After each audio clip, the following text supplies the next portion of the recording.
ദക്ഷിണേന്ത്യൻ രാഷ്ട്രീയത്തിലെ വമ്പൻ മാറ്റങ്ങൾക്ക് സാക്ഷ്യം വഹിച്ച് DMKയും കോൺഗ്രസും തമ്മിലുള്ള പതിറ്റാണ്ടുകൾ നീണ്ട രാഷ്ട്രീയ സൗഹൃദം പൂർണ്ണമായും തകർന്നതായി DMK മുതിർന്ന നേതാവ് RS ഭാരതി ഔദ്യോഗികമായി പ്രഖ്യാപിച്ചു. ഇരു പാർട്ടികളും തമ്മിൽ ഇനി ഒരു സഖ്യ സാധ്യതയുമില്ലെന്നും കൂറുമാറിയവരെ പാർട്ടി ഒരിക്കലും തിരികെ സ്വീകരിക്കില്ലെന്നും അദ്ദേഹം മാധ്യമങ്ങൾക്ക് മുന്നിൽ വ്യക്തമാക്കി.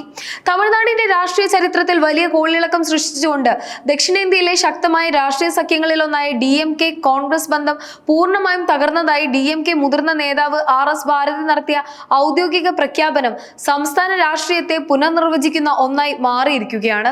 പതിറ്റാണ്ടുകളായി തമിഴ്നാട് രാഷ്ട്രീയത്തിൽ നിർണായക സ്വാധീനം ചെലുത്തിയിരുന്ന ഈ കൂട്ടുകെട്ട് കോൺഗ്രസ് സ്വീകരിച്ച പുതിയ നിലപാടുകളോടെ അപ്രസക്തമായി തീർന്നുവെന്ന് അദ്ദേഹം വ്യക്തമാക്കുമ്പോൾ അതിനു പിന്നിൽ വളരെ ഗൗരവകരമായ രാഷ്ട്രീയ കാരണങ്ങളുണ്ടെന്ന് കാണാൻ സാധിക്കും.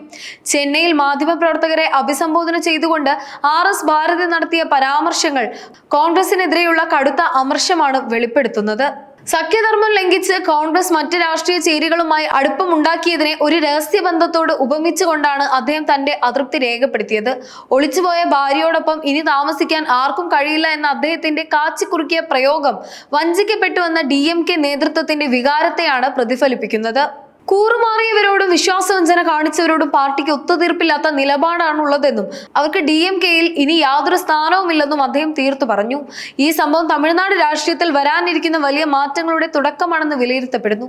കാരണം കോൺഗ്രസ് പാർട്ടിക്ക് തമിഴ്നാട്ടിൽ നിലനിൽക്കാൻ ഇനി DMKയുടെ സഹായം ലഭിക്കില്ലെന്ന് മാത്രമല്ല, മറിച്ച് തമിഴ്നാട്ടിലെ രാഷ്ട്രീയ സമവാക്യങ്ങൾ തന്നെ ഈ വിള്ളലിലൂടെ മാറ്റിമറിക്കപ്പെടുകയും ചെയ്യും. പ്രത്യയശാസ്ത്രപരമായ വിട്ടുവീഴ്ചകൾക്ക് തയ്യാറല്ലെന്ന് ആവർത്തിക്കുന്ന DMK BJPയുമായും ഭാവിയിൽ സഖ്യമുണ്ടാക്കില്ലെന്ന് വ്യക്തമാക്കിയിട്ടുണ്ടെങ്കിലും കോൺഗ്രസുമായുള്ള ബന്ധം തകർന്നത് വരാനിരിക്കുന്ന തദ്ദേശ തിരഞ്ഞെടുപ്പുകളിലടക്കം വോട്ടുകൾ ചിതറിപ്പോകാൻ കാരണമാകുമെന്നത് നിസ്സംശയമാണ്. ജനങ്ങൾ അവസരവാദ രാഷ്ട്രീയത്തെ തള്ളിക്കളയുമെന്നും യോഗ്യരായ സ്ഥാനാർത്ഥികൾക്ക് മാത്രമേ വോട്ട് ചെയ്യുകയുള്ളൂ എന്നുമുള്ള RS ഭാരതിയുടെ വാക്കുകൾ ഈ രാഷ്ട്രീയ പ്രതിസന്ധിക്ക് നടുവിലും തങ്ങളുടെ സ്വാധീനം ജനങ്ങളിൽ ഉണ്ടെന്നുള്ള DMKയുടെ വലിയൊരു അവകാശവാദമാണ്. എന്തായാലും പതിറ്റാണ്ടുകൾ നീണ്ട ഈ സൗഹൃദം അവസാനിച്ചതോടെ തമിഴ്നാട് രാഷ്ട്രീയം ഒരു പുതിയ യുഗത്തിലേക്ക് പ്രവേശിക്കുകയാണെന്ന് വ്യക്തമാണ്. 2026 തമിഴ്നാട് നിയമസഭാ തിരഞ്ഞെടുപ്പിന് ശേഷമുള്ള രാഷ്ട്രീയ സംഭവ വികാസങ്ങളാണ് DMK കോൺഗ്രസ് ബന്ധത്തിൽ വിള്ളൽ വീഴ്ത്താൻ ഇടയാക്കിയതിന്റെ പ്രധാന കാരണം.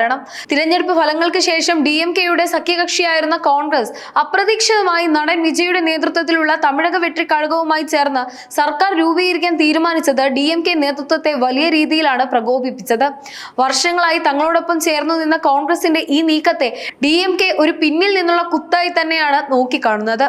കാരണം സഖ്യധർമ്മം ലംഘിച്ചുകൊണ്ടുള്ള ഈ ചുവടുമാറ്റം രാഷ്ട്രീയപരമായി വലിയ വിശ്വാസവഞ്ചനയായിട്ടാണ് അവർ കണക്കാക്കുന്നത്. കോൺഗ്രസിന്റെ ഈ അപ്രതീക്ഷിത നീക്കം DMK അണികളിലും നേതൃത്വത്തിലും വലിയ അമർഷം പടർത്തിയതിന്റെ തെളിവാണ് ഉദയനിധി സ്റ്റാലിൻ പരസ്യമായി കോൺഗ്രസിനെ ഇനി വിശ്വസിക്കാൻ കഴിയില്ലെന്ന് പ്രഖ്യാപിച്ചതിലൂടെ പുറത്തുവരുന്നത്. DMKയുടെ ഈ നിലപാട് കേവലം വാക്കുകളിൽ മാത്രം ഒതുങ്ങിയില്ല, മറിച്ച് അതിന്റെ പ്രായോഗികമായ തുടർ നടപടികളും അടിയന്തരമായി തന്നെ അരങ്ങേറി. ലോക്സഭയിൽ കോൺഗ്രസ് അംഗങ്ങളോടൊപ്പം ഇരിക്കേണ്ടതില്ലെന്നും DMK അംഗങ്ങൾക്ക് പാർലമെന്റിൽ പ്രത്യേക ഇരിപ്പിടം അനുവദിക്കണമെന്നും കാണിച്ച് കനിമൊഴി കരുണാനിധി ലോക്സഭാ സ്പീക്കർക്ക് ഔദ്യോഗികമായി കത്ത് നൽകിയതോടെ ഇരു പാർട്ടികളും തമ്മിലുള്ള അകലം പ്രകടമായി.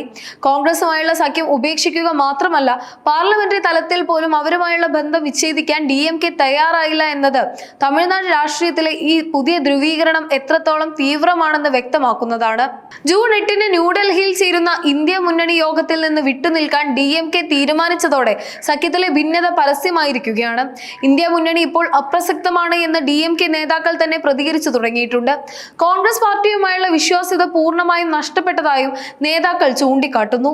പ്രത്യയശാസ്ത്രപരമായ നിലപാടുകളിൽ ഒരു തരത്തിലുള്ള വിട്ടുവീഴ്ചയ്ക്കും തയ്യാറല്ലെന്ന് വ്യക്തമാക്കിക്കൊണ്ട് ഭാവിയിൽ കോൺഗ്രസുമായോ BJPയുമായോ യാതൊരുവിധ രാഷ്ട്രീയ സഖ്യങ്ങളിലേക്കും DMK കടക്കില്ലെന്ന് RS ഭാരതി ശക്തമായ ഭാഷയിൽ ആവർത്തിച്ച് വ്യക്തമാക്കിയിരിക്കുകയാണ്.